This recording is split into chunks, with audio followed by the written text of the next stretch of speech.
Buenos días. En la clase anterior localizamos y caracterizamos el área maya y comenzamos con el desarrollo de la región natural denominada Tierras Bajas del Norte. En esta oportunidad, siguiendo con la clasificación propuesta por Silva, continuaremos con la región natural de las Tierras Bajas del Sur,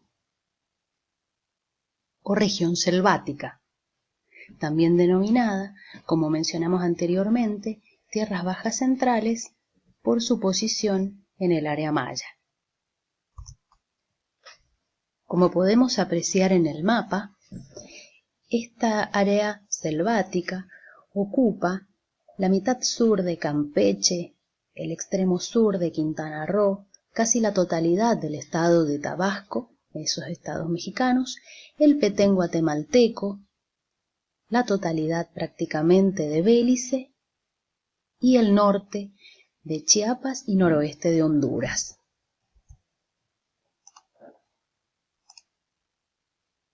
El clima es húmedo y lluvioso con precipitaciones de más de 3.000 milímetros anuales. En esta región geográfica se van a consolidar las grandes poblaciones del período clásico maya. El río Usumacinta nace en las zonas altas de Guatemala y desemboca en el Golfo de México atravesando toda esta región natural, con su extensa red de ríos subsidiarios y este río, junto al río Motagua, conforman las principales vías de comunicación. Este río es navegable en parte. El Alto Usumacinta no es navegable por su curso correntoso en las alturas, mientras que el Bajo Usumacinta sí lo es, constituyendo una importante vía de comunicación y tránsito de personas y bienes.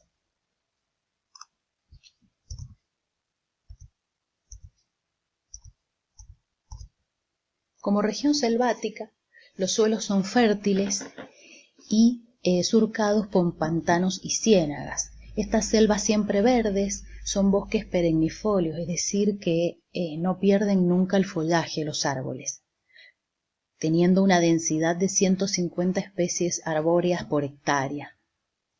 Esta característica hace que la luz solar prácticamente no llegue a la superficie del suelo. Estas selvas están conformadas por numerosos estratos vegetales bien diferenciados. El primero, que es el estrato más alto, está representado por árboles de hasta 70 metros de altura. Fíjense ustedes cómo la etimología de Guatemala refleja esta realidad natural. Significa región donde abundan los árboles. Vamos a poner de ejemplo de este estrato de árboles altos a las ceibas. En la foto de la izquierda podemos ver la altura y la envergadura de esta especie. Es realmente muy grande y muy alta. Las ceibas también es un árbol con una importancia ritual, considerado sagrado por los mayas, y que representa el eje del mundo que conectaba los tres planos del cosmos. Tenemos aquí dos ejemplos de la representación de la ceiba cósmica en dos códices, el Códice Madrid y el Códice Feyerabad. El segundo estrato está conformado por un estrato de árboles de altura media, de hasta 40 metros. Vamos a mencionar algunos, como la caoba, el ramón, el cedro español, el palo tinte o palo campeche, el chico zapote, el amate, el corozal y el palmahuano. Estas distintas especies fueron explotadas antiguamente por los mayas y aún en la época contemporánea.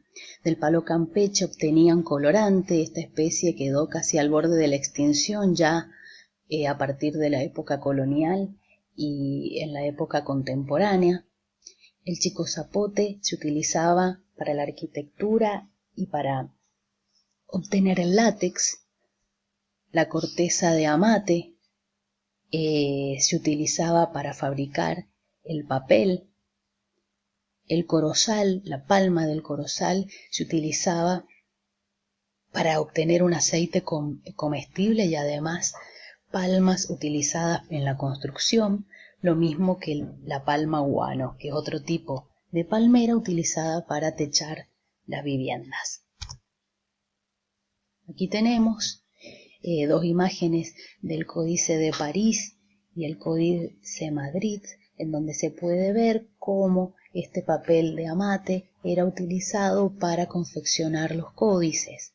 Sobre ese papel se extendía una capa de estuco y sobre ellos se pintaba. El amate sigue siendo fabricado hoy y son características las artesanías fabricadas por él mismo con muchos colores, como vemos en la ilustración de la derecha. Por último, de los estratos arbóreos, tenemos el de árboles frutados. El ejemplo que les traemos es el del cacao. Allí podemos ver que es un árbol bajo, podemos ver las características de sus frutos. Ese fruto en el interior contiene las semillas que se tuestan y que fueron utilizados desde tiempos antiguos por los mayas hasta el día de hoy en un importante producto de nuestras vidas contemporáneas que es el chocolate. Para los mayas, esta semilla tenía una importancia fundamental porque con ella se preparaban bebidas rituales para ancestros y dioses en pos de la fertilidad agrícola. Además de este valor simbólico y ritual, tenía una importancia económica, tal es así que fue utilizado como medida de valor en los intercambios comerciales. Nuevamente, como en el caso de la ceiba, podemos ver la representación del cacao en distintas materialidades mayas. Tenemos ahí en el centro, en la parte inferior, la imagen de una tapa de un incensario de cerámica proveniente de Toniná en el periodo clásico maya, en donde podemos ver la figura de un mono con una cuerda al cuello del que penden vainas de cacao. En la figura de la derecha podemos observar una representación también del árbol del cacao en una vasija cerámica. Todos estos estratos están unidos por lianas y trepadoras, conformando, como pueden ver en la imagen de la izquierda, un paisaje muy abigarrado, con un suelo muy húmedo, los distintos estratos unidos por lianas parásitas y trepadoras. La imagen de la derecha es la imagen de Tikal, ciudad maya localizada en el Petén, y en donde se puede ver esto, que prácticamente, si no se controla la vegetación, queda absolutamente tapada y ganada por la selva. Cuestiones que, por supuesto, han tenido mucha incidencia en la historia de la investigación del área. Por último, el estrato que hemos podido visualizar en esa foto, que es el de al ras del suelo, hierbas, helechos, orquídeas, hongos, musgos y líquenes. Vamos a presentar muy sintéticamente algunos ejemplos de fauna, no vamos a ser exhaustivos porque es una de las selvas con mayor biodiversidad del mundo y es imposible terminar de enumerarlo, pero sí tratar de ejemplificar algunas especies que fueron importantes para la cosmovisión maya. El quetzal es un ave sumamente importante para la cultura maya.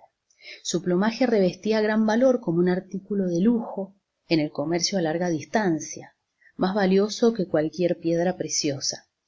Se utilizaba en penachos y estandartes en el atuendo de las élites gobernantes y fue símbolo de abundancia, fertilidad y vida.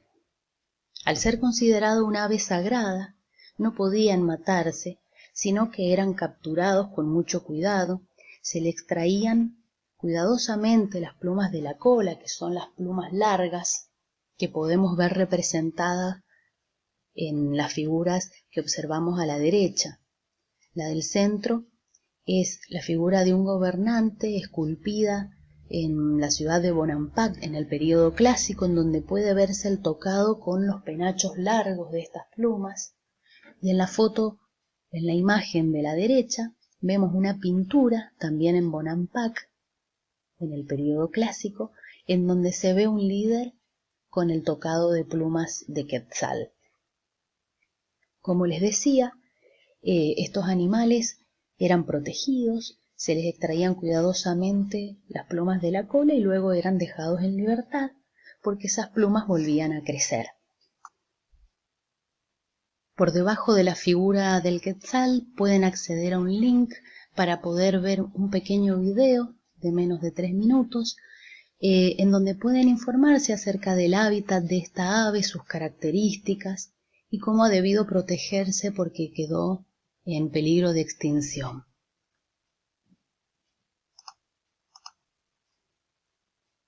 Aquí vemos representados otros de los animales importantes en la cosmovisión maya, el jaguar.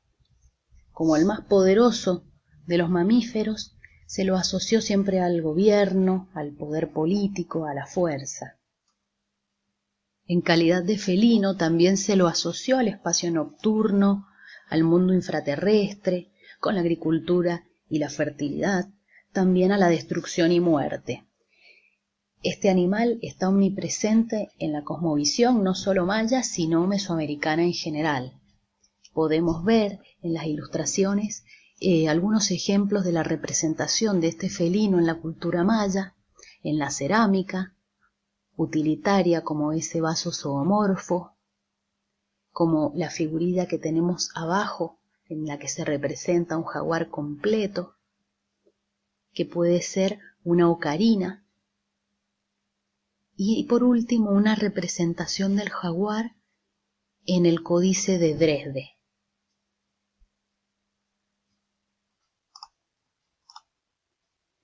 Como hemos dicho, no vamos a agotar la enumeración de especies que son infinitas en este paisaje y ecosistema selvático, pero contamos con monos en muchísimas variedades y especies, aves como el guacamayo, venados, otros tipos de felinos, mamíferos mayores y menores, insectos, reptiles, anfibios y artrópodos.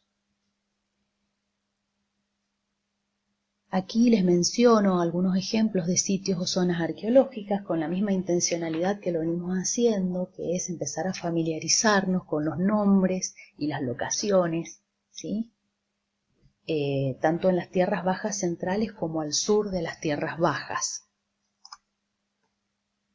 Mostramos acá dos centros, dos de las grandes capitales del periodo clásico, Calakmul y Tikal. Calakmul se localiza o se emplaza en la selva de Campeche y Tikal en el Petén guatemalteco. Por último, les muestro dos ciudades del sur de esta región de las tierras bajas centrales, Palenque y Ceibal. Palenque localizado en las selvas de Chiapas y Ceibal en las de Guatemala.